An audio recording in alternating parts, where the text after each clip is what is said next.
had to have this persona that I was still a leader. I was still a leader in my family, that I was there, I was present and capable. So I had to focus on the times that I could to really have that mindset and demonstrate I'm going to be there for everybody in my life. I didn't even realize I was addicted. I was just doing what they were telling me to do, and I was taking a massive amount. I've shared this a couple times, but they sent me Narcan because I was on such a high dose. They were worried about me ODing.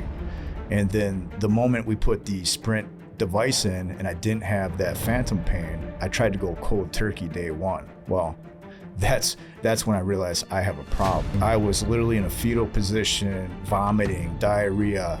I was like, what the fuck?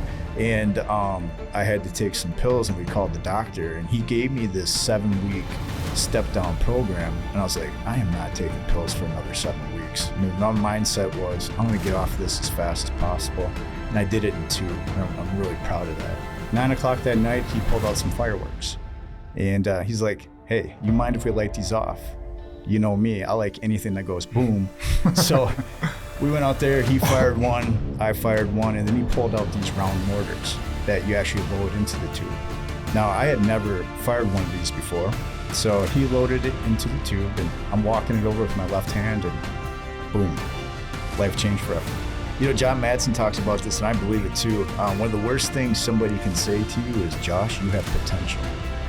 Yeah. I don't want to hear that shit. No, that is that you have great ideas, you got great potential, but you don't act on it. And to this day, I mean, that's like a kick in the nuts. And it's like, you're right, I gotta act. I'm looking at Facebook, I'm looking at Instagram, and I'm looking at LinkedIn. I freaking hate LinkedIn. So for me to look at LinkedIn, I'm looking at it, and John Madsen's ad popped up. And John basically says, if you're fat and you make XYZ, 150 grand a year, you know, it doesn't matter if you got the Rolexes, it doesn't matter if you have the cars, you know, health is the new wealth. Your body's the new wealth. And I believe in that.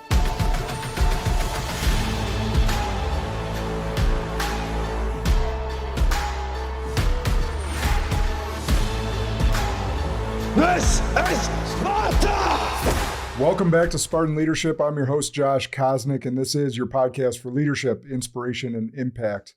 Today, we got another fireside chat. I always love having friends in the studio versus doing this Zoom thing. And I got a good friend, Ben Shortreed, here with me. Let me give you a brief intro, and we'll be off and running. Ben Shortreed is a father, Marine Corps veteran, and entrepreneur, but more than that, he's a fighter. In 2020, a fireworks accident took his hand, and what could have ended him instead became the catalyst for something greater. He's since rebuilt not just his body, but his identity. He was recently named Superhuman Man of the Year, and he's also a committed member of our Bridge Builder Mastermind, which tells you everything you need to know. He's not just talking the talk, he's doing the deep work. This is a conversation about pain, transformation, and what it really means to lead your life, especially when things don't go according to plan. Welcome to the show. I appreciate it. Let's have some fun. Let's do it. It's your party. We've moved from mosquito season to fly season, so we'll see how much they annoy us in the studio today. Soon to be snow. Yeah, and soon to be snow. Just like kind of Chicago's like summer, it's winter and construction season. Yeah. Fun. But I want to start with the accident, and then we'll work through some entrepreneurial stuff because we got a lot to cover. But so I always joke when I'm introducing Ben, he was a munitions expert as a Marine, but that's not how he lost his hand. Yeah, that's the irony of the story. Yeah, for sure. So, but you said you're no longer the Ben that you were in the 4 to 6 weeks after the accident. So walk us back to the accident. Tell us a little bit about what happened and how that's transformed you as a human and your life. Yeah, definitely. I'll give a little pretext to that. So even prior to the accident, my wife and I were in the middle of adoption. So we hosted a little girl from Colombia back in 2019 for the month of December. The premise was showing hope, inspiration. There's more to the world than what she knows. So we were in the middle of this process, and she was with us for the month of December, spoiling the crap out of them. And she asked us to be her parents. So that's an important part of the story. Yeah. And without hesitation, my wife and I said, yeah, let's do this. So we proceeded with the adoption process. She went back to Colombia. So now we're into 2020. And what happened in 2020? COVID. Yeah, COVID. So we're very public people. We like to go out to beaches. We like to go to parks, public pools. And during that time, we couldn't go anywhere. So a friend of mine helped me put a above ground pool in that summer. And a little bit later, he called me. And this was in June of 2020. It was right in the heart of it. Yeah, it was 88, 89 degrees that day, hot. Like I had no plans. And he's like, can I come over, bring my kids, go swimming? I'm like, absolutely. You just helped me put up this pool. Come on over. Well, he came over. Neighbors came over. Next thing you know, we got a little summer cookout, a little party going on. And 9 o'clock that night, he pulled out some fireworks. And he's like, hey, you mind if we light these off? You know me, I like anything that goes boom. So we went out there, he fired one, I fired one, and then he pulled out these round mortars that you actually load into the tube. Now, I had never fired one of these before. So he loaded it into the tube, and I'm walking it over with my left hand, and boom, life changed forever. Definitely. And in Utah, and we've talked about this, he had just lit one off in that, and it was still hot. And that's why you think it went off? Yeah, I mean, that's my take on it. Who knows? Yeah. But it happened. Yeah. And I tell you what, it didn't hurt. It didn't hurt at that time. So the concussion was amazing. It felt like throwing grenades in the Marine Corps. And I checked my face, I checked my groin, and had no idea anything was wrong. Was walking back, and it wasn't until I saw their eyes. And I was like, oh shit, something's not good here. Looked down, left hand was completely gone. Man, most men listening to this are like, why didn't you check your groin first? Yeah, it's touche. It's a good question. Yeah. So check the important parts first. Yeah. You went head, groin, either way. Yep. But so it's interesting. Most of you have probably seen the X-ray of Ben's hand because it went viral. Yeah, every 4th of July, it's a meme. If you want to be internet famous, blow your hand off. Or don't do that. But man, what was that first? All right, so now you go to the hospital, obviously, and you got the realization that the docs are telling you that your hand's not going to make it. How's that go mentally for you? Yeah, surprisingly, I was calm, just like this, and I think shock was still in play. And I had 3 thoughts on the way to the hospital. One was, man, my life just changed forever, which that's a given. Number 2 is, will my wife still love me? Because I'm obviously a different man. And then number 3, can we still adopt our little girl? So I didn't know if this was going to prohibit that from happening. So we get into the hospital, and I'm laying on the table, and the surgeon's talking to me. And hopefully you've never been in an ER situation, but you are surrounded by a mass amount of people.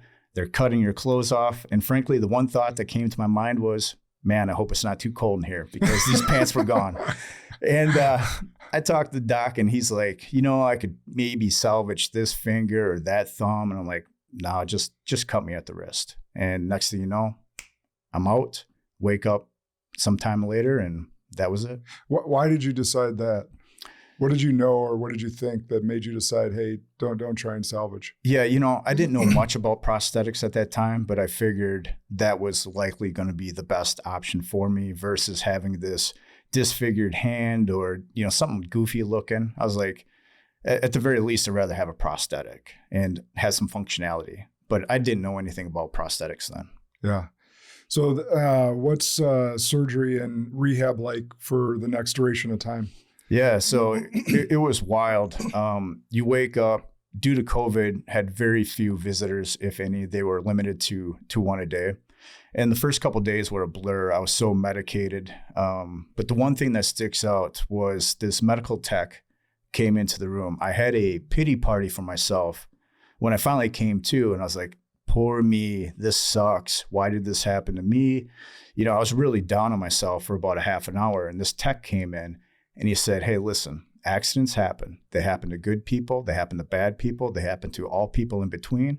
It's your attitude moving forward. And I was like, damn, you're right. I was like, I need to get out of this pity party. Nobody wants to listen to it. I just got to move forward. And the image that popped in my head was a 3-legged dog, which sounds weird, but I've seen videos. I'm sure you've seen videos where these dogs are running around, playing, happy, tail wagging. I was like, you know what? They can do it. I can do it. It was just that mindset shift. Yeah. Well, I've seen plenty of those videos because my wife's a dog lover, and she'd own 100 of them if I let her. Yeah. I said no more until the kids were out of the house. So, but yeah, that's fascinating. And it also fascinates me. because you did serve our country and you didn't think about, right away the other members or potentially brothers of yours that lost anything. You went to the dog example. Yeah, the dog example. Well, the thing too with upper limb amputation, which is what I am, it's only 2% of the amputation population. So a majority of the amputation population is lower limb, below knee, primarily toes. And what do you think that's from? Diabetes. Mm-hmm. Diabetes is the number one cause of amputation. So for anybody that's not taking care of their weight, maybe not taking care of their diabetes, that's a likelihood for them if they don't stop it. Interesting. I actually didn't know that. I was thinking of Deion Sanders right away, and his wasn't diabetes. His was some other condition. Yeah. But he's had multiple surgeries on his feet now, and has that limp because of it. So were those three questions answered for you pretty quickly after? No, not at all. I went through the process. So again, with COVID, I couldn't see anybody. I was discharged roughly 4 days later. I don't remember if it was 3 or 4, but it was very shortly after. And you'd think there'd be this physical therapy. You would think there would be all these treatment plans or how to go about life, and it wasn't. It was, here's your discharge papers, go on to life, figure it out. And that first week was something else. There's so many things we take for granted, whether that be bathing ourselves or hygiene or getting dressed. I mean, I challenge people. I have them think about that all the time. Thank goodness I didn't lose my right hand, which is my dominant hand, so I could still do my signature and most of the main functions. But even putting socks on or putting deodorant on, it's very easy to do it on my left arm, but then how do you do your right? Mm-hmm. Just everything was new to me. And this process has really taught me patience, because it is a puzzle. To this day, even 5 years later, it's a puzzle. There's still things I'm figuring out. Well, I even think about like yesterday, we ran the Forge event. You're part of the Bridge Builder Mastermind, but like you're always taking notes on your phone versus writing at this point.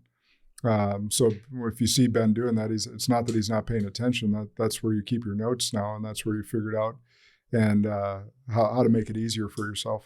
Yeah, there's little tricks, and the nice thing is you see this little robot arm here. So this is fairly new in the last 2 weeks. 2 weeks old, yeah, 2 weeks old. So I'm figuring it out, and I firmly believe that the advancement of this technology will be night and day 5 years from now, 10 years from now. Who knows? I mean, I fully anticipate at some point I won't have a prosthetic sleeve on. It's just going to be a hand that's going to attach to the bottom. Yeah. So. Yeah, for anyone that's not watching on YouTube, I'd encourage you to check it out. It's a work of art, really. I mean, carbon fiber, robotic. He turned it off right now because the button underneath is making it move. Yep. But he's got an app as well that I got to play with yesterday.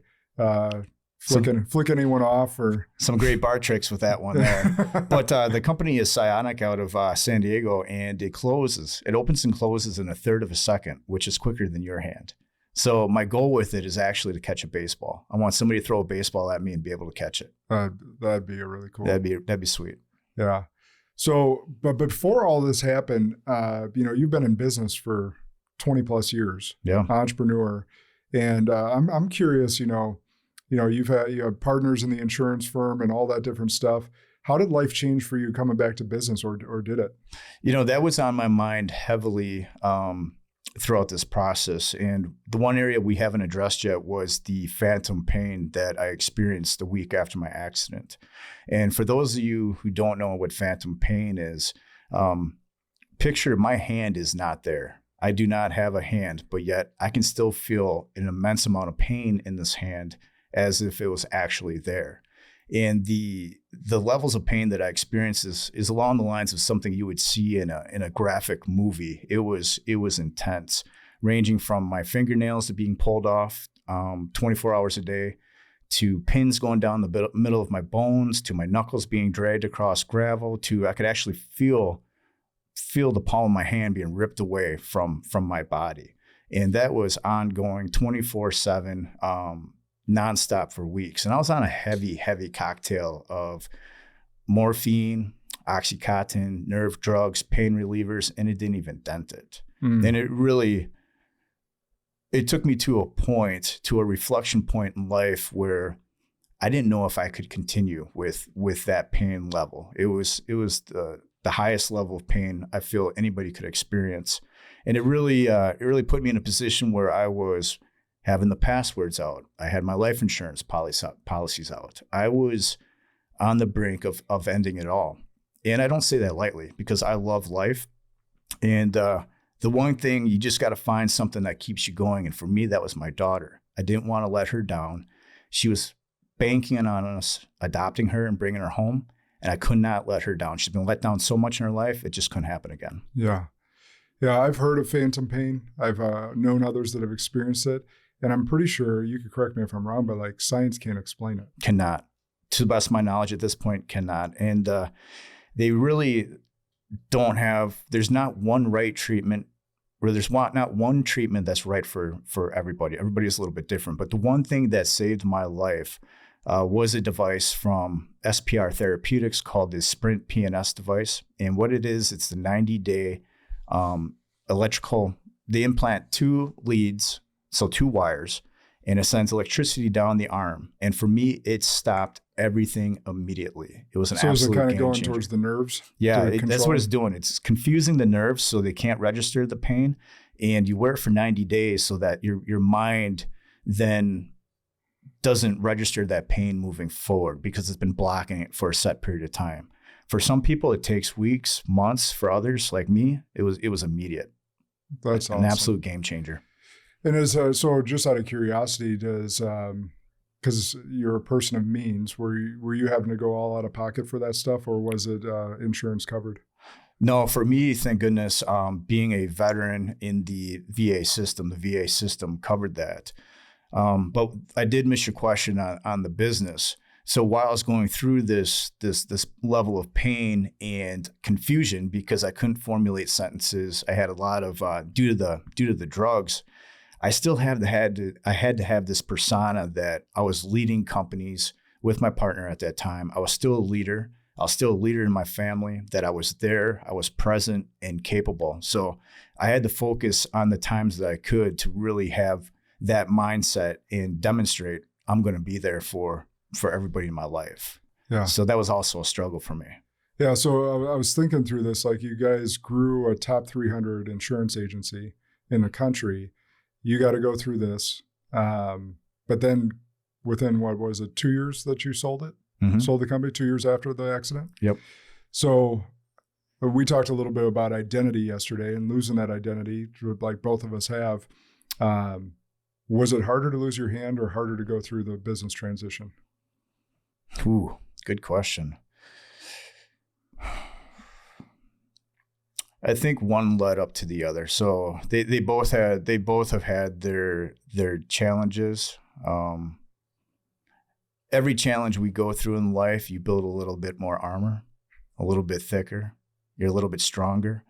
So I don't know if one was necessarily harder than the other, but they're definitely a growth pattern and a growth situation for me in both situations. Yeah. Because I said yesterday, you mentioned that you lost your identity at 3 points in your life. One, coming out of the Marines. Two. Well, it was high school prior to that. Oh, it was high school prior to that. What was the high school? So when I graduated high school, I didn't have a plan. A lot of my peers were going to college. I didn't know what I was going to do. I ended up working at a cheese plant, AMPI in Portage. So what I was doing was I was recooking moldy cheese into processed, basically craft cheese slices. So if you're listening to this and you're the type of person that wants to put that processed cheese on your sandwich, just know that was probably really moldy, and it was a disgusting job. So, and that was a great experience for me because I'm working in a factory, and this guy, he comes to mind. I call him Joe. I don't remember his name. But Joe, every day I'd go into work and be like, "Hey, Joe, what'd you do last night?" He's like, "I went home, I drank a 6-pack, watched TV." The next day, "Joe, what'd you do last night?" "Went home, drank a 6-pack, watched TV." Josh, it didn't take me long to figure out I didn't want to be like Joe. And I literally pulled into the Marine Corps recruiter, signed up, and he's like, "What do you want to do?" I go, "Infantry." He's like, "Well, why?" I said, "Why not?" "Were you arrested?" "No." "Good grades?" "Yeah, I was an honor student." "Play sports?" "Yeah, I was a football captain." "Sweet." I was gone 11 days later. So that was that was the first one. And then when I got discharged from the Marine Corps, I've talked to a lot of veterans about this. You have so much responsibility at 18 through 21, 22 years old. I mean, you can go to war for your country. You can drive these multi-million-dollar vehicles, but then when you get out, you're just an average Joe. And you don't have that respect, or people don't give you that responsibility. So that was challenging for me is, all right, what am I going to do next? So I went to college. And then the third identity was when I sold the insurance industry or agency. And that's because I have 20 years in that livelihood. And it's like, who am I now at 45 years old? Who do I want to be? Yeah. So so I talked about my father going through stuff. I went through stuff because of a forced exit, and it all comes down to the purpose, right? We attach our identities to our jobs, to our businesses, or to being a soldier, or to being an NFL athlete, or whatever it may be, and we attach it to the titles and not the purpose. And I think that's where a lot of us get lost astray. We see suicides, we see mental health issues when people lose that quote unquote identity because it was attached to the wrong thing. So how have you bounced back so quickly into owning other businesses now and making sure that your purpose was still there? And maybe, actually, let me ask this too. Is it a different purpose or the same one? I'm a creator. I never was a creator, but over the last 20 plus years, I think once you start that first company and you've gone through that fire and those trials and tribulations and you understand it, it's not so bad starting company number 2, company number 3 and beyond. And actually, I'm somewhat addicted to it. If you ask me what my hobbies are outside of work, it's thinking about business or thinking about new opportunities or eyes open, ears open, and just seeing what's a good fit for me. I have learned a valuable lesson though, and that is, you can't do it for the money. You truly have to have passion and desire and interest in anything you pursue. And that's one of the main reasons we started the insurance agency together. We were bought out. Our previous firm was bought out. A VC group took over. I was making exceptional money, but I wasn't happy. It just wasn't the vibe, the culture, the experience I wanted to be a part of. And that's really what pushed us, our back against the wall, to start Avid Risk, which is our independent agency. Yeah. And so you guys, I know just from knowing both you and Brock, like sacrificed for many years as you were growing. Yeah, you don't. I mean, if you think you're going to make money out of the gate, that's rare. I mean, thank goodness I had a dual income at the house at that time. I was going to my parents a lot for dinner. I mean, we were scrapping. We were eating chicken nuggets and bologna sandwiches. That's for sure. And very few people recognize that or see that. And it's not until you start making it, where you start having some success, where you start buying some new toys or upgrading your home or lifestyle. And then everybody wants it. But very few people see what it takes to get there and have the willpower, discipline, and skill set to get to that point. They quit. Yeah, and risk tolerance. Yep. That's the other thing, is because many people get used to that paycheck, and once you go entrepreneur, there's no guaranteed paycheck. Not at all. And I always tell people, I was like, look, if you're not willing to sacrifice your own bills for those that you employ, you don't have what it takes to be an entrepreneur, because there will be a time that you sacrifice paying your bills to keep the lights on. Yeah, 100%. And I'm in that situation right now. I have three younger companies in the works, and there's a lot of money going out the door, but I see the long game with this. It's a short-term sacrifice for a long-term gain. You got to be willing to sacrifice for a while, knowing that reward is out there. Yeah. Well, let's flash forward. You just won the Superhuman Man of the Year. Yes, sir. Yeah, which is an awesome honor.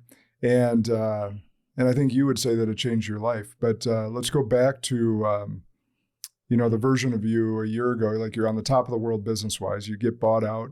You're on to new and better things, or maybe not better, but new things anyhow. Right. And but your body and health, you took a look in the mirror and didn't like what you saw. What was it right away what was that day like where you're like, this isn't me? Yeah, no, I'll back up just a tad bit more. And that was after I lost my hand, I felt like less of a man. And I thought the equalizer was going to be money. I was like, I can't look like most people out there. I probably can't do a lot of things like a lot of the guys out there, but I'm going to kick your ass in money. Like, that's going to make me make me the equal.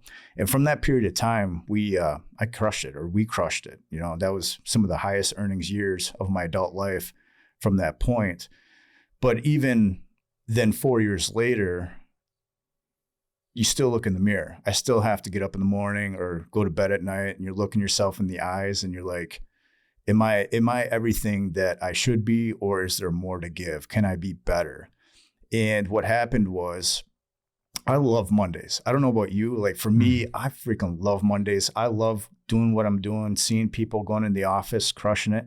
But I was in the parking lot on a Monday and I'm sitting there and I'm doom scrolling. I'm looking at Facebook. I'm looking at Instagram. And I'm looking at LinkedIn. I freaking hate LinkedIn. So for me to look at LinkedIn, I'm looking at it and John Matson's ad popped up for Superhuman. And I'm like, I had no idea who this guy was, what this program was, but for whatever reason, for 8-9 minutes, I watched his, what I call get you ad. And John basically says, if you're fat and you make XYZ, 150 grand, 150 grand a year, it doesn't matter if you got the Rolexes, it doesn't matter if you have the cars, health is the new wealth. Your body's the new wealth. And I believe in that. Like, I was like, yeah. And I liked him, he takes a lot of shit on the internet, a lot of shit. There's a lot of keyboard warriors out there. There's a lot of, people hidden in the shadows throwing daggers. Yeah, they're all in their mom's basement eating Hot Pockets. But yeah, Cheetos, Doritos, Hot Pockets, Oreos. But, they're not willing to do it. And I like this confidence. I like this cockiness. And I was like, if this mother trucker has enough balls to put it out there, I'm like, I'm going to try this. So I went up to my office that day, set the appointment, and within 24 hours signed up for the program. No idea what I was getting into. And then, reality sinks in. You're like, oh shit, what did I just sign up for? Like, now I got to work out. Now I actually have to, put it out there. And, we can get into more of the program. What's the what investment that, that people would expect in that? Like, because there's also, again, with you having the means that you had, like the money had to be something where you're like, hey, I'm not going to waste the investment I just made by not working out. Yeah, 100%. And it's Superhuman actually does a brilliant job with the marketing. They do the $150,000 a year because they want to pre-qualify the leads that come in. They want the right people and the right candidates to come into the program. So is it for everybody? No, because it's an expensive investment. You're looking at, $10,000 a year. But with that $10,000 a year, it's more than a physical transformation. It's a mental transformation. You're getting a one-on-one coach where everything is customized to you. That I talk to my coach almost daily. Like and it teaches you the habits moving forward of macros. Josh, that's a problem for me right now is why does educational facilities, why don't they teach macros? Like when I was in high school football, even in the Marine Corps, why doesn't anybody talk to you about macros? Right. It's not that hard. And once you understand macros, nutrition's pretty easy. Yeah. My wife has her master's in nutrition, but you shouldn't have to go to school and get your master's to learn about proper macronutrition. No. And it's proteins, fats, carbs. And once you understand that formula and what works for you and what stage of your life, it's really easy. Yeah. So you joined the program. What was like the biggest shock or biggest man, I'm in for a rude awakening here? It's the unwinding. So there's different phases of the program, but phase one, you're basically unwinding all the bad habits that you have created over the years. And so you're doing steps. It's simple. You're doing 10,000 steps a day. For me at that time, it was calories and protein only. Those are the two areas I had to focus on. It was 3 workouts a week, no more than an hour per workout, which everything's laid out for you. And just building that mindset and that habit skill set to continue to do that. And frankly, it's one of the hardest things I have done from a discipline standpoint and commitment standpoint, because you have to do it 7 days a week throughout the 365 days a year. Mm-hmm. And it's just having the fortitude to keep moving forward and have that persistency and consistency to do it. And that's where a lot of people fall off. It's just too difficult for them. So I actually like that they start out with 3 workouts or 3 steps or whatever. Steps and workouts. I mean, Because- to this day, I'm only doing 3 workouts a week, no more than 1 hour. Yeah. But what the program's tailored for professionals that are busy and to maximize your time. And I mean, you see the transformations. If for those listening, you can go on my Instagram and take a look. It's Ben_Shortreed. Take a look at it. Give me a follow. But yeah, you can see what happened. Yeah. Yeah. It was a massive transformation. And I'm thinking about that from a couple different contexts. Like, but one of them being like, what did it do for you mentally before your physical transformation? The program mentally. Yeah, I would say it raised my standards. These tasks, these counting macros, these counting calories, didn't become tedious tasks anymore. It's just my standards. It's my identity. It's who I am now. Fitness is my identity. I want to be known as, and you mentioned this too, one of the biggest compliments you got from your children's friends was, you're the Jack Dad. There's nothing better than being the Jack Dad. But that's your identity. I mean, you're in great shape. I want that identity as well. I feel like I am that identity now of, leading by example. And the ripple effect is real. Just from our family members to friend base, more and more people are now coming saying, hey, I want to do something. I want to change. Can you help? Yeah. There's so much an identity around that, because you've changed your identity. Whereas like, there's a lot of friends that you and I have that would say like, I got married, got kids, I got a business. Like health is my last priority. Yeah. Like, I don't like, who do I need to impress?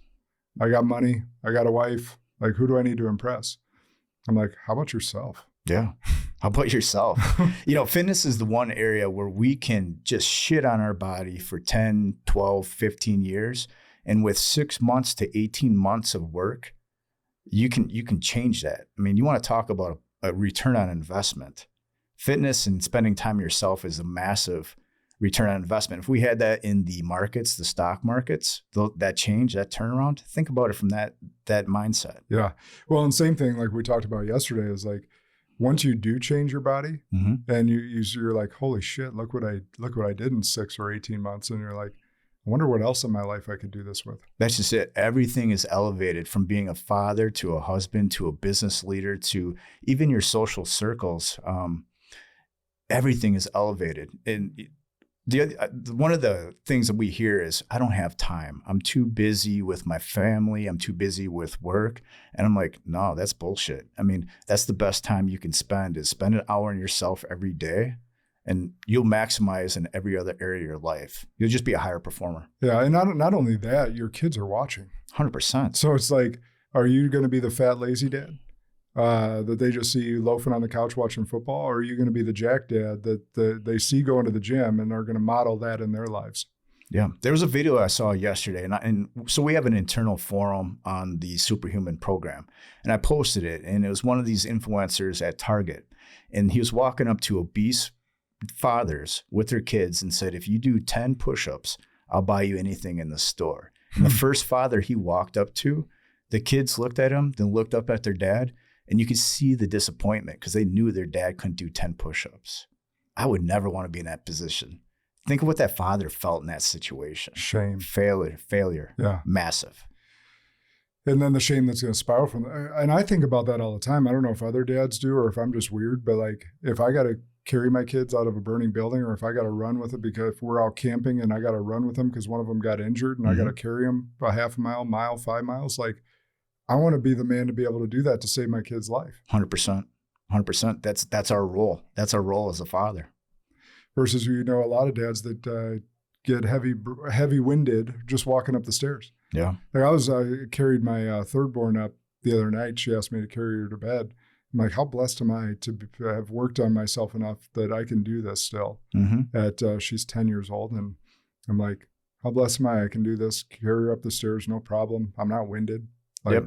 And I firmly believe for guys like you and I in our mid-40s right now, that the investment and time we spend on ourselves are so pivotal over the next 10 years on where the rest of our health is going to lead.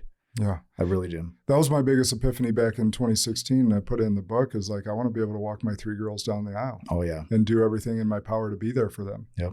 Like, that's my commitment as a dad. Now, I know God has ultimate control and I could get struck down today, but I'm going to do everything in my power to be able to do that. Just not too soon, right? Yeah, no, not at all too soon. I got a soon to be 18-year-old, and I don't want that anytime soon. Yeah.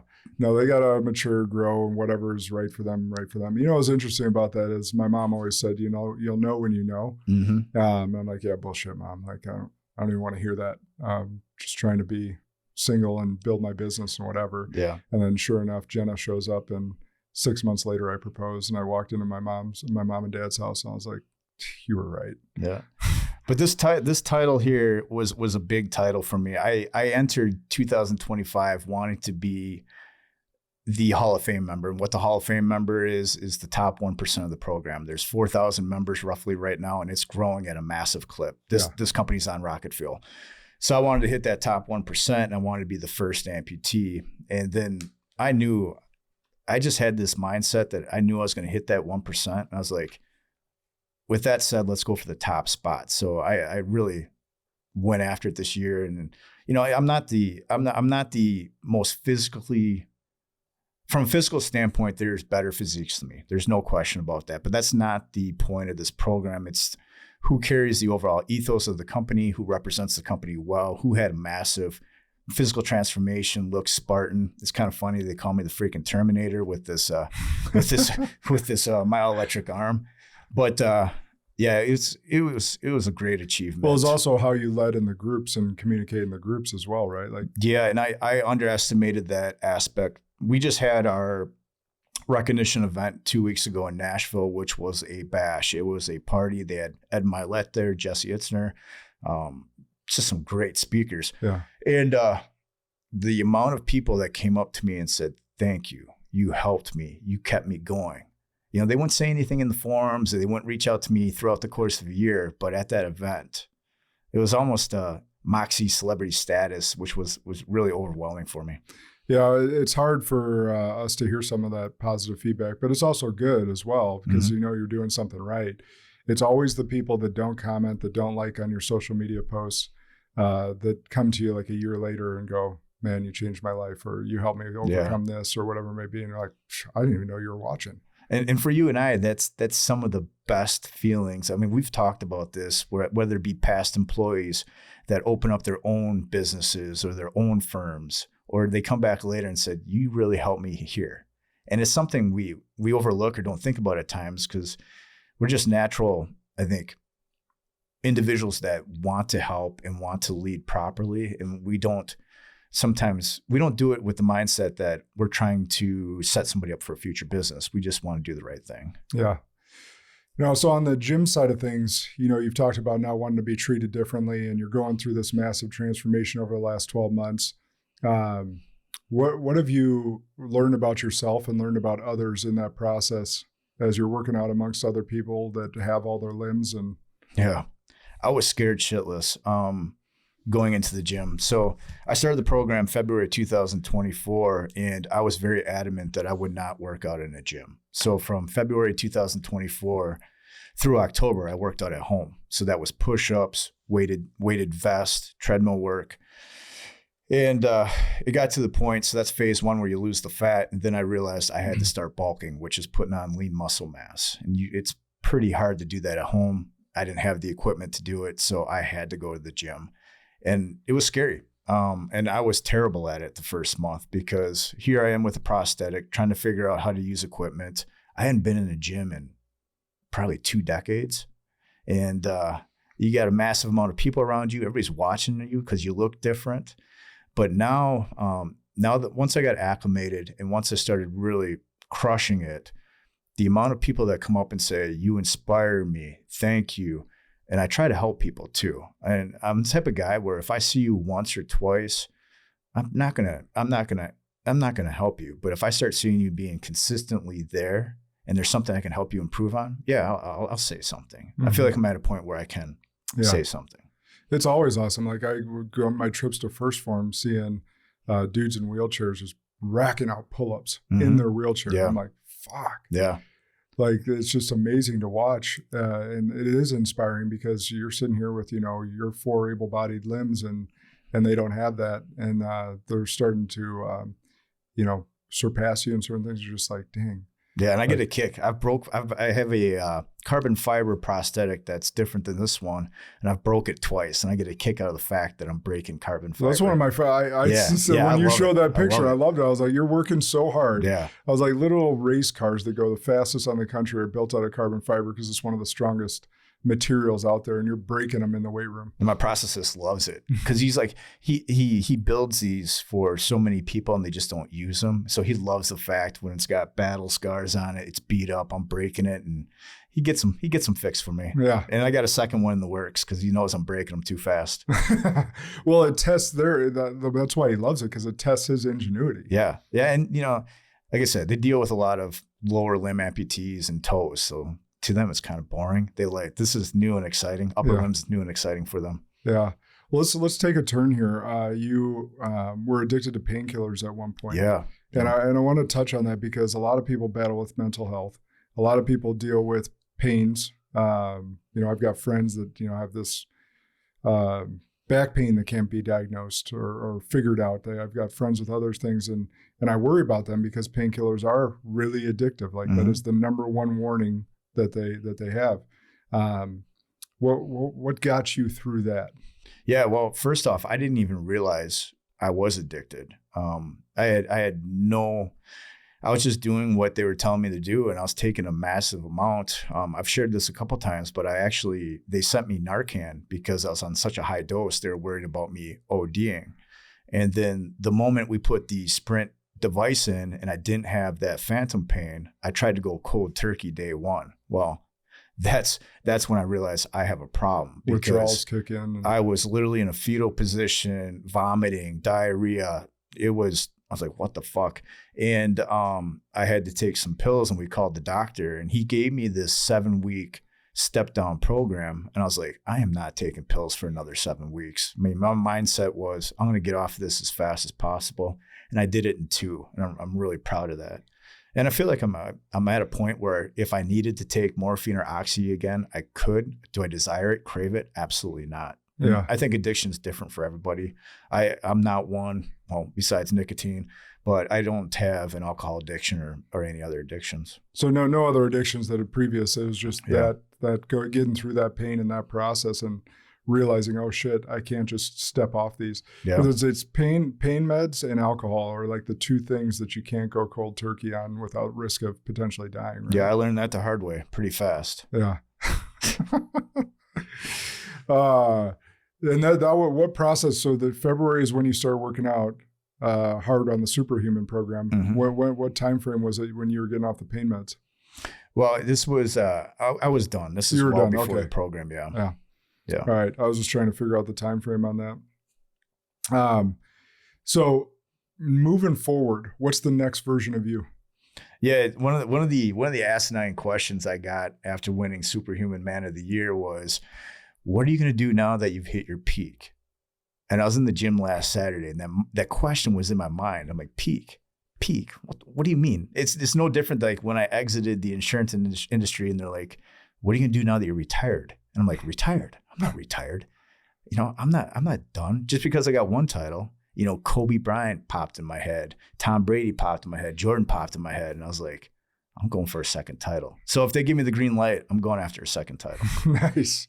Yeah, and you've talked to me or told me that you're trying to chase me on bulk size now. Yeah, but, man. I mean, you got the build. Yeah, and it's different for everyone. That's what I wanted to repeat is like, I get a lot of comments, and I'm like your body's not like mine though. Like you got to be chasing the best version of you. Right. Now, yes, you can put on muscle and lean build and all that different stuff, and so could I. But what I always tell people too is like, you got to so lean. Like the losing fat's way easier than putting on lean muscle mass. Yep.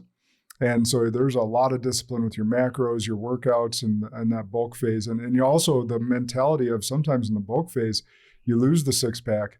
You lose, you put on a little bit more weight than you were used to. And then that's a mental trip because you're going into bulk versus cut, and you lose some of those features that you're grown accustomed to looking in the mirror. Yeah. I mean, I don't look like those pictures that I took 4 months ago because I'm up 21 pounds and I got another 20 plus pounds to go. I've already come to that realization that, hey, that 6-pack's gone for a while, or at least hidden for a while. But that said, I've already gone through a significant cut. I know how to do it. I know how my body's going to act. to your point on the lean muscle mass and bulking or looking like you, I think all of us, you or I, that's in physical fitness or in fitness, we're chasing something. And it may be that internal peace of knowing that you have a savage body or you look like a Spartan. But I think it's fair to say for both of us, neither of us will be done chasing that. Neither of us will be done chasing that, because I know I put on 20 pounds of lean mass this next year and I look killer in that mirror next year. I'm like, what more can I improve? You and I, high achievers, just have that mindset. How can I always be better? Yeah. And that's never arriving, right? So when, as soon as you said that someone brought up that question to you, I'm like, the fuck? Like, no, we're not done arriving. Yeah. Like it's always a growth period. And like one of my favorite things to do nowadays is anyone I see that's over 40 and especially over 50 that's in great shape and I'm traveling through the airport, I dab them up and be like, hey, great work. Yeah. Because they're so few and far between. Yeah, they love it. It's kind of funny. My daughter's flashing in my head because the guys in the program, they're always sending me pictures, stuff like that. And she's like, is there something I should know? Like, do you like men? I'm like, nah, sweetie, I don't like men. It's just kind of like one of those things, we're showing off or, Yeah, it's a whole pumping each other up. And because you lean on your group to, give you applause when no one else is. Yeah, that's just it. It's this program is a bunch of winners. You surround yourself with winners, and winners congratulate each other. But from the outside looking in, they don't appreciate or understand or respect the amount of time, effort, discipline it takes, and the standards it takes to do what we're doing. They just don't. So you need to surround yourself with those people. Well, maybe this is a good segue in that because you joined Superhuman, you joined my mastermind, and you're already uber successful. Like someone could look at you and be like, you already sold your business. You're building 3 others. Like, what do you need a Superhuman or Bridge Builder for? We always need a coach. We always need to be surrounded by the right people. I mean, I mentioned this. I say this all the time. It's you got to elevate your surroundings. You have to have the appropriate surroundings, the appropriate people around you. I mean, I want people around me that are smarter than me, that are better than me, because that pushes me, that drives me, that gives me aspirations and inspiration to just keep excelling. And I want to keep growing. Like, we'll never be done. Whether that be work, whether that be, philanthropy, we'll never be done. We're always going to keep going. Yeah. Till we're buried in the ground. 100%. That's the key. And I think most people miss that, especially on that rise, that rise up. We've seen these people that they're posturing and, thinking about, if I compliment you too much, that means that I'm not as enough or as much. Whereas the people that are, uber wealthy, already made it, all that different stuff, they're some of the kindest people in the world. And they're like, what do you need help with? And they reach down. They're not worried about posturing anymore. They're not worried about all that. And I wish more people could get to that standpoint because we are an abundant world. And the more that we can help, like, I just want to see my friends win. 100%. Because if that's the energy that you put out, that's the energy you're going to get back. Versus being like, well, if he wins, that means I can't win. And then if you put that energy out, you're certainly not going to win. Yeah, I'll modify that a little bit. I'm all for everybody winning as long as it's not against me. So like if you and I are going head to head in business, we may be buds on the outside, but we're going 100 against each other. Well, that's the thing is like, so I love what you said there. At the same point, if we're going at each other, it's going to make us both better. 100%. Now, we're going to want to win, and you're still going to want to win, but we're going to make each other better in the process, and that's the whole game. Yep. That's the thing that people miss. It's like, just because you are winning right now doesn't mean that I can't surpass you in the future. So I still got to root for you winning, not for your demise. That's where I think a lot of people miss that ball.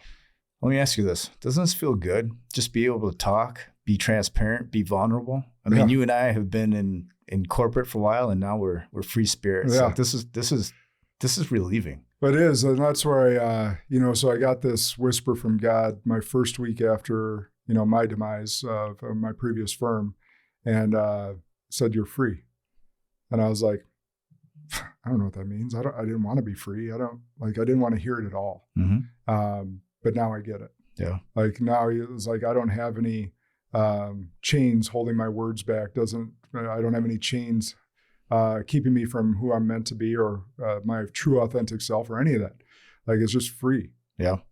And that's for anyone that can get to that point, that's I think the dream. That's a dream. That's a flex. Yeah, that's definitely a goal. Man. So I was thinking about this before we end. I think it's really important that we hit on this because munitions expert in the military, blow off your hand. And there had to be some embarrassment, shame in that. But at the same point, you're not one to stay in pity, and you think people stay in pity too long or victim too long. Yeah. And I can't imagine, like, if I blew off my hand, like I'm an idiot or I did something wrong or whatever it may be. But you come from military experience and actually it happened. And it was just a mistake. It was a silly mistake. Things happen. Yeah, I quickly learned, for the week after the accident, you get the cards, you get the calls, you get the text messages, and you get the pity party, you get the sympathy. But the world keeps moving. And that, whether it be my accident, a death in the family, an illness, and it may be crippling. It may be absolutely time-consuming for you mentally, physically, but the world keeps going, and nobody wants to listen to a pity party or sympathy for too long. That's just the cruel reality. You got to keep moving forward. Yeah, it's I was talking to someone this morning that wants me on their podcast, and we got into a deep conversation really quick. Like, she told me she lost her daughter, her fourth kid at 1 year old, and we were talking about death and how the world keeps moving, right? Like, when your world stops, whether it's you blowing off your hand, a death in the family, like you mentioned, world stops, or your world stops, but the rest of the world keeps moving. And so you got a choice. You get two choices. There's only two paths. You can curl up in a ball and play victim. Yep. And frankly, no one would have blamed you. Yep. No one would blame that lovely woman who lost her daughter, because that's one of the life's worst happenings, losing a child before you die. No one will blame. And at the same time, you have the other path where you can keep moving forward with the world, and at the same point, inspiring them. Yeah. I got so many flashbacks in the mind right now. I'm thinking back to a kid. So my mom has anxiety, and, as a child, I saw that from her, so I was an anxious kid, and she gave me a worry stone. That's the stupidest thing on earth. So here I'm supposed to rub this stone with a thumb, and it's going to fix things, right? Now, the smartest move she made was she had me audition for The Sound of Music. Dude, is there video of this?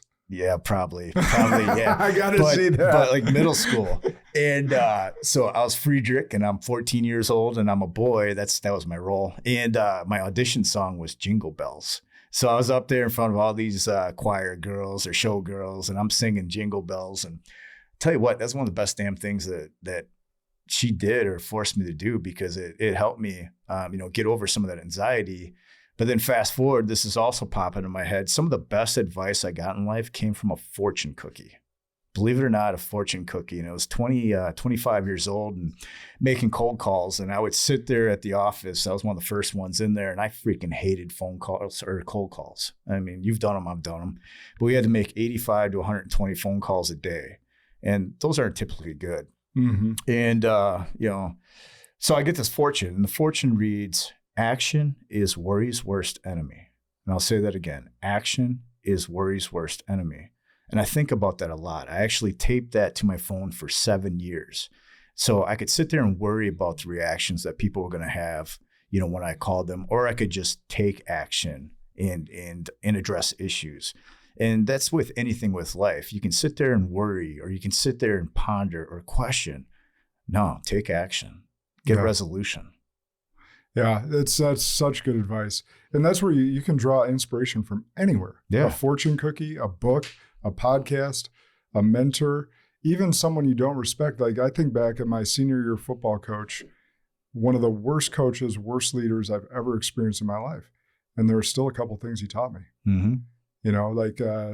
I had a 10 catch game, 140 yards, couple touchdowns, and we're in film next week. And he goes, and I'm kind of jostling with my guys, replaying that night and seeing myself do so well on film. And he stops the tape, pauses the tape, and goes, Kosnick, no one reads yesterday's fucking newspaper. Yeah. Yeah, nobody cares about what you did yesterday. It's We're what are you on doing today and tomorrow. We're on to the next week. Yep. The point of watching that video was to get better, not relish in our previous, excitements or accomplishments. Yeah. John Madsen talks about this, and I believe it too. One of the worst things somebody can say to you is, Josh, you have potential. Yeah. I don't want to hear that shit. No, that's Steve Murphy, my old boss, told me that. He's like, you got great ideas, you got great potential, but you don't act on them. And to this day, I mean, that hit me. That's like a kick in the nuts. And I was like, you're right. I got to act. I think as a teenager, that's all right to hear. No. You get it to adulthood and you keep hearing that means you're not living into your giftedness. Mm-hmm. And you should take offense to that. You should, and that should drive you. And I wrote in my book, and it wasn't those words, but it was the same message. And again, I don't know if this person that I looked up to ever said it, because I confronted him and he didn't admit to it. Yeah. But I put it in my head that he said I was a waste of talent. And that chip on my shoulder drove me to success. Yeah. And so it's the same thing. If someone tells you you have potential, take it as a personal offense and work into what they see in you. Yeah. Be very careful with me on wordplay, because I analyze wordplay. I will use that as fuel. So that's one of my things. Well, high achievers do. Yeah. I think is, again, that example I just gave, like, according to him, he never really said it. But that's what I heard and I believed. Mm-hmm. And so I put that as a chip on my shoulder and started working my ass off. So again, use what you have, whether it's fortune cookie, someone talking shit about you, or even your own internal drive, but reach that full potential, because that's what God wants from you. It's like he gave us all gifts for a reason. Mm-hmm. Live into them. That's the greatest way to honor him. And that you've mentioned God a couple times, and it's important because, being part of your coursework and in your program, it's opened my eyes in terms of that's an area that is a focus point for me now at 46, soon to be 47 years old. And I'm going to grow into that, over the next 12 to 18 months. So that's been very eye-opening for me. Yeah. What I've learned is everyone has their own journey. Mm-hmm. And I used to say it kind of flippantly, but now I really believe it, because we all have our own past. We have all our own traumas, lack, whatever, abuse, whatever it may be. We have our own stories. We have our own journey. And everyone comes from a different spot, sometimes similar, but still differences. Like, even look at my two little brothers. Like, we grew up in the same household, mostly the same experiences, but just one dichotomy difference. My brother Jordan, who you've met, is 7 years younger than me. When I was born, my parents were dirt broke. When he was born, we were already in the middle class. Yep. So I saw the progression of all the houses and saw what the difference between being broke versus being in the middle class, then upper middle class, meant. He saw middle class to upper middle class. There's a difference in world perspective just in between two brothers born 7 years apart. So it's when everyone's on their journey, it's like, for me as a Christian, I'm like, my job is not to push you to find God. My job is to invite you to find God. Yeah, and that's where I was going with it, because I am the type of guy where if you say you should or you have to, I'm going to rebel. Like, I am not going to accept that. That doesn't work. That's not my MO. And that's what happened early on in life. You have to go to church. You have to embrace this. You have to do this, and that. That just doesn't work. But now at this stage of life, it's acceptance. It's the openness to entertain that and move forward with it. And I'm doing it on my terms, which works for me. Yeah. Do you know when most people find God? No. On their deathbed. And that's way too late. That's way too late. But they finally realize that, wait, there has to be something more to this. Yeah. And that's why I don't know the percentage off the top of my head, but it is the largest percentage of when people come to Christ. Yeah, I want to. You jogged something in my mind on deathbed, and that was Tim Grover smoked me last year at the Supra event, and this will always resonate with me. And that is, there's going to be a time in our life where most of us will be laying in a hospital or at home on the bed, and there's going to be friends and family around us. And Tim goes, "Do you know what else is around you? Your hopes, your dreams, your goals, your aspirations that you didn't set out to accomplish or seek." And they're going to go, "Why?" Josh, why? Ben, why? Why didn't you seek me out? Man, that hit me. That hit me hard. I've heard him say it live before as well. It should hit everyone because and I heard Dr. Les Brown say this a long time ago, is like the richest place on the earth, on planet Earth, is the graveyard. That's where everyone's hopes, dreams, aspirations went to die. That's good. And it's been said by many people. I think it was originally written in a book, but Dr. Les Brown is one of the best speakers of all time, so he made it famous. And it hits you because it's absolutely right. Because in the life insurance industry, financial planning, which I was in, like we studied the top 5 regrets of the dying. They're all on things they didn't do, not things they did do. Yeah, there's all the inactions they didn't take. And I use that. I mean, believe it or not, I'm somewhat introvert and I don't really like to go out. But when somebody invites me to an event or there's an opportunity to do something that's a new experience, I think about that. I'm like, yeah, you know what? Step out of your comfort zone, do it. If you're comfortable, you're not growing. So get comfortable being uncomfortable and just do it. Yeah, I agree. That's one of my missions now, is to eliminate regret or help people eliminate regret in their life. Because it's just one of those things where I don't, people ask me if I have regret, and I think I struggle answering that in a sense, because I can't think of one instance where I have regret, because everything that I've done wrong or right has taught me a lesson that's led to the person that I am today. Yeah, I believe that. So it's, but I'm an action taker, so I can totally see where someone that's, a little bit trepidatious about taking action would think differently about that question. Yeah, I had another member text me yesterday, and he just read some book. I don't remember the name of it, but he's like, if you could replay your life, would you do it different? Meaning, predominantly the accident. And I said, no. Like, I would still go through the experiences, the trials, the tribulations, the pain, the heartache, the everything, because it shaped me into who I am today. And God has a purpose. Yeah. He has a plan. Yep. And I think it's when we fight that plan that we're living against our own ideals, because he has our best interests in heart. Sometimes we don't understand it. Hard to lose your hand in a freak accident, hard to lose a child, hard to lose a loved one and not understand that plan. But I'll tell you what, losing my father-in-law to suicide, this podcast, my messaging on stages, stuff of that nature, like I'm carrying that message on, and hopefully someday someone walks up to me and says, You didn't save my life because of your physical or your leadership or anything like that. You saved my life because you talked about your father-in-law's example and how much it's pained you. Yeah, I feel that pain. I mean, I've heard you say that a couple of times, and it's obvious how much he meant to you and what impact he made in your life. Yeah, and that's the hope, is like, I'm not going to let him be forgotten, but I'm also not going to let that messaging get forgotten, because his pain transferred to us, and I know that's not what he would have wanted. And so I don't want anyone else to have to go through that. And again, I'll bring it up because we, have started the Spartan Valor Foundation, but 22 veterans per day. It's unacceptable. Yeah. It's unacceptable. And we were talking yesterday about reintegration and how our military and government could do a much better job with that.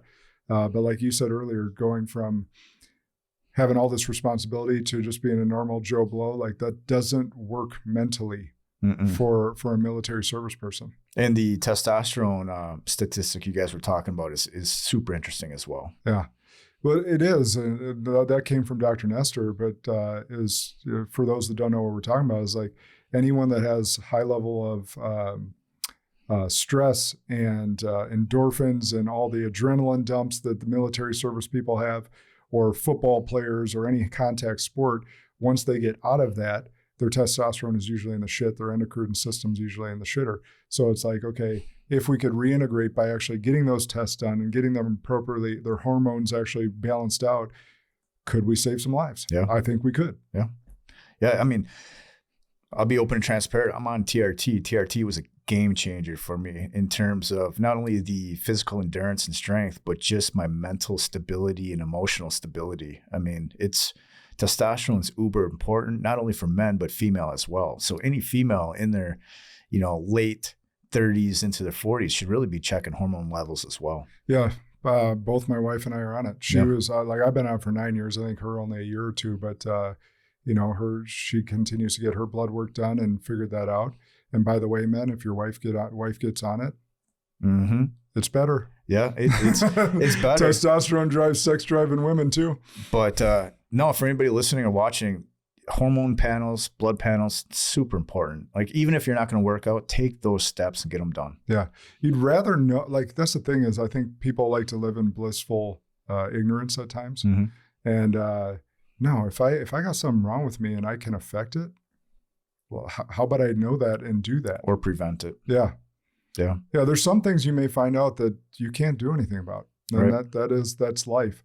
But if I can find something out way before to prevent it or affect it, I want to be able to do that. Yeah, it's crazy. So I went to Pronuvo in Chicago, which is a full body MRI. Now, a lot of people are scared to get a full body MRI where they're looking at everything. They're looking at your blood vessels, your organs, they're looking for masses, everything. And it was astonishing to me how many people don't want to do that, where from my viewpoint, it's like, why wouldn't I want to catch something early to prevent it? So every 2 years I go down for a full body MRI. How much does that cost? It's literally $800 to $900. 1 hour. I literally just asked Nestor about this because I was like, dude, because he was just asking me how I'm doing in the gym and whatnot, checking in on me. And I said, there's not a day that I come into the gym that either my foot, my knee, my shoulder, or back doesn't hurt. I was like, I was like, what testing can I do to figure out where is the causation? Because there's got to be some sort of correlation. Nope. Where's the cause? Like, what thing can I fix first and then work down so that I can feel better as I'm continuing to push my body? He's like, you got to get an MRI. And because that'll do the full body scan. So we literally just had this conversation. There you go, Pronuvo, Chicago. Yeah. You literally could probably get down there tomorrow if you wanted to. So it's like, yeah, and possibly that would tell me about some tumors or anything else. Yeah. But really, like right now, like I got this shit going on with my Achilles and heel. My right knee, I know, has arthritis in it from football, and lower back, and my shoulder has got some inflammation as well. So it's like, all right, what do I fix and when and how, right? But we got to know the causation and what's actually going on internally first. Yeah, I spend a good chunk of money on health, and I think it's one of the best, if not the best, investments you can make. And that's where you look at program costs like a Superhuman. Just think about all the dumb shit you spend your money on throughout the course of a year. That does literally nothing for you. Maybe short-term gratification moments, where investing in your health, the long-term play on this, the long-term investment, it's so worth it. Yeah, think about this. What if you, instead of buying a $50,000 new car, got a $40,000 one and spent that $10,000 on your health? Or going to Quick Trip or Starbucks every day, spending $7 to $12 and then another $7 to $12 at lunch. I mean, it adds up. I just use the big purchase thing as a quick example as a recovering financial planner. Is like, we all buy cars for status, comfort, look, whatever. Well, I shouldn't say all, that's absolute, but a lot of people do. And it's like, I just bought Jenna a new car, but it's not new. I will, as again, recovering financial advisor, I know it's a depreciating asset. Right. So I always look for a used one, a year or two old, low mileage, and get that. So we just had it trailered up from Texas. She loves it, but like it was a bit more work than going to buy a new one. But it's a depreciating asset, so I'm gonna save some money. And it goes back to health is the new wealth. Yeah. It really is, especially if you're 40 or above. Yeah. It's the biggest flex I can tell you. It's not my watch. It's not my cars. It's not this property. It's being able to walk into the school and every kid know that, hey, that's the dad that could kick everyone's dad's ass. Yeah. Or at that pool or at that beach. And, you got the mental health, the physical health, and then you have a little cash in the pocket, a little moxie. I mean, it's total package. Yeah. And then the Lord in your life, total package. Actually, the last thing we'll hit on is right there. The confidence that you have now with your shirt off, with just walking into a room, because I think that's the people miss the most. I got asked this on a podcast recently. I was like, you don't realize the confidence when you fully love yourself, can look in the mirror and be like, I did that. Yeah.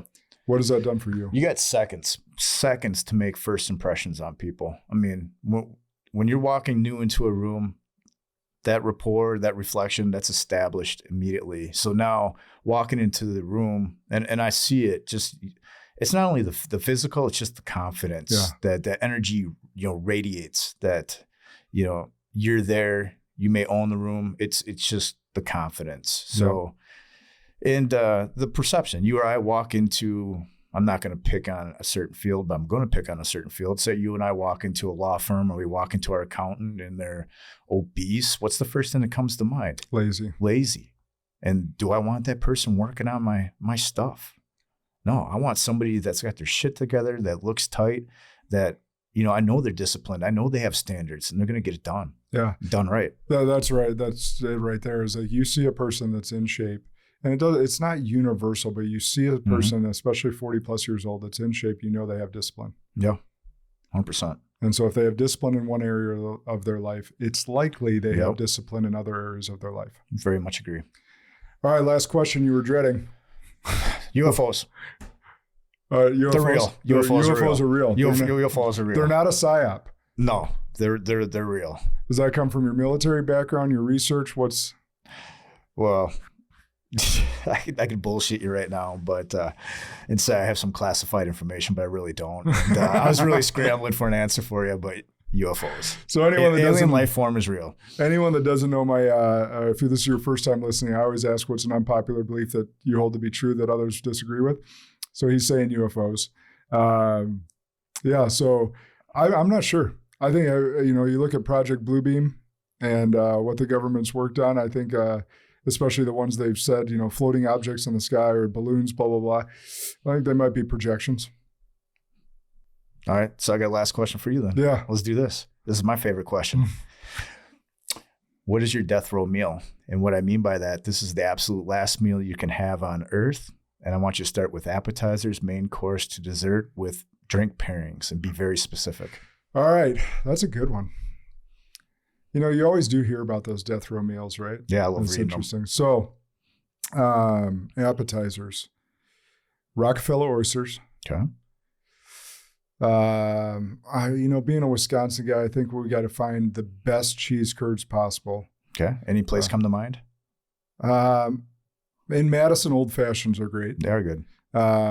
I don't know. I haven't looked at the list recently to see like what others, if I've been there and what others ranked as the, top 10 or whatever. So that's a hint for anybody listening. If you have killer cheese curds, send them to the Spartan podcast and let Josh evaluate them. We'll do it. Alec and I will do a sampling and figure out who we rank the top 3 or whatever. What are you drinking with it?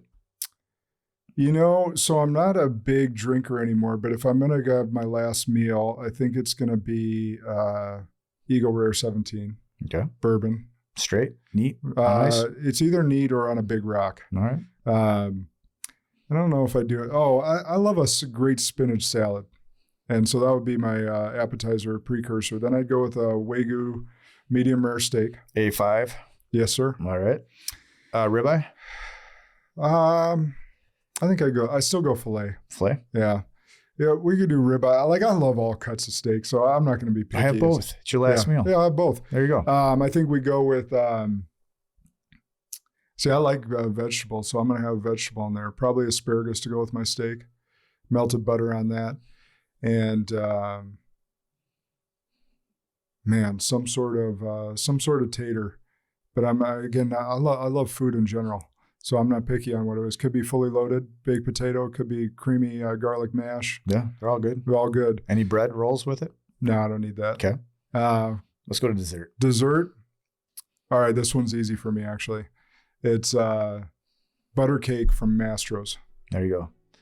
So you know what I just did there, right? I just gave your wife your perfect meal for anniversaries or birthdays. Yeah. But I love that question because you can tell a lot about people, their experiences, where they've been. It's a wild question. Yeah. Yeah, there's so many good desserts out there too. But man, if I'm in a city that has a Mastro's, their menu's great no matter what. But that butter cake has me at hello. Nice. We'll have to go there sometime. Yeah. I got Ben Newman hooked on that now. And now we were out in Palm Springs at Ed Milet's house, and he spoke that day. I was in the audience and we were hanging out, and like the whole night we're at Ed's house and everyone's just networking. Like I got into a spot around the fire having a cigar with Ed and a few other, major players. Like I'm not moving. So I didn't have a drink. I didn't have any food. Ben was getting hit up by everyone that night. And we get back together to go back to the hotel, and he's like, dude, did you eat? I was like, no. Did you? He's like, no. I was like, let's find a place. We go to Mastro's. And he's such a health nut, right? I was like, bro, you're having at least one bite of the butter cake tonight. And he tries it, and now he shares it with everyone as well. And he's a St. Louis guy. That's where butter cake was invented. I was like, bro, how have you not tried this? Yeah. So I look forward to it. Yeah, we'll get it. The closest one to us is Chicago. Well, let's So get that MRI done and get some butter cake. That's right. All right, buddy. Thanks for having. Yeah, I appreciate the coming in. opportunity to share my story. It's been an awesome conversation. Spartans, you know what to do. Like, share, do all the things the YouTube kids tell us to do. Share this episode far and wide. Remember, the good and great are the enemies of possible. Lead like a Spartan today. And we're off.